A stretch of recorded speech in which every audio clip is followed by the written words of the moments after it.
Welcome back to the channel. I wanted to talk today about 5 things my husband and I did in order to retire in our mid-50s. I'm hoping this will give you some encouragement to make some changes in your life if you want to try to retire a little earlier than maybe the projected or normal retirement of 65, 70 years old. So a few things that we did is we were very careful about taking out loans. In fact, the only loan we ever had since graduating from college is a house loan for about 4 years. I will do a separate video on how we managed to only have a house loan for 4 years, okay?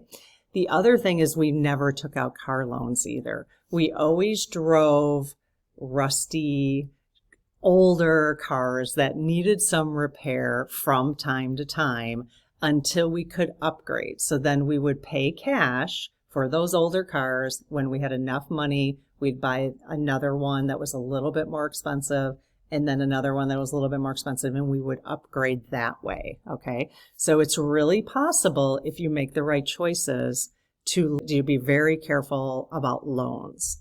The other thing that we did is that we never had any credit card debt.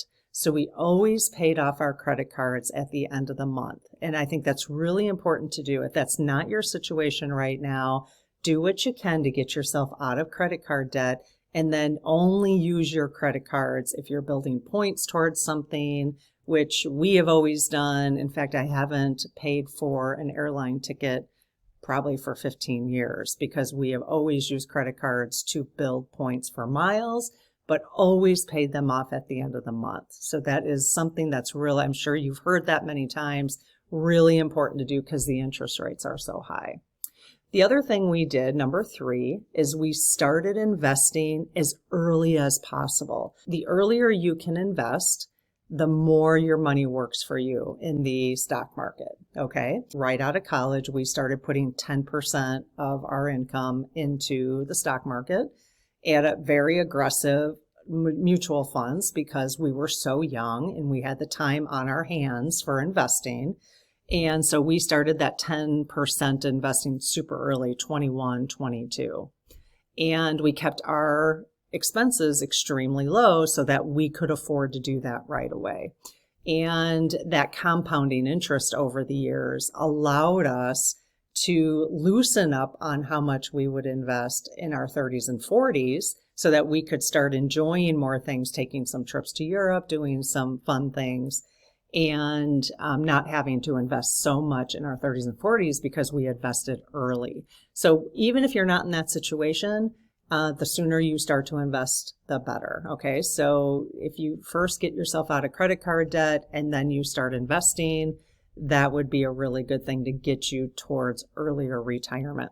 Now, if you have anybody in your life who is in their 20s or younger, it's a great idea to start talking to them about that. So even if that didn't happen for you, it's a really good thing to help the younger folks in your life understand how important that is. And that's something that I'm always doing. In fact, I worked at a college most of my career, and I always helped college students understand how important that was.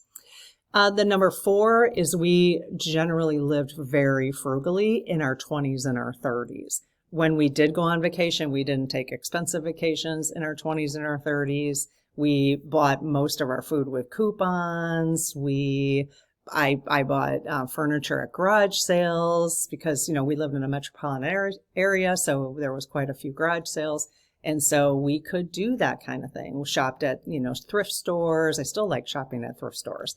And so we almost made it a challenge to live as frugally as possible. And number 5 is we always did live below our means, except for a very short period of time when we owned a house for 4 years. And at that time, we felt like we were living paycheck to paycheck and decided that that house wasn't right for us. And we actually downsized I was 31 and my husband was 32. We downsized at that point and have been living in a 2-bedroom condo ever since, because then that allowed us to live below our means. And that's been very important to us in terms of like keeping our stress low about money, not feeling pressure at our jobs, all that kind of stuff. So those are the 5 things. So let me know in the comments the types of things that might be getting in your way of retiring. And if there's anything that you would like me to chat about in future videos, I would love to do that. So give this video a thumbs up if it was helpful, and I'll see you in the next video.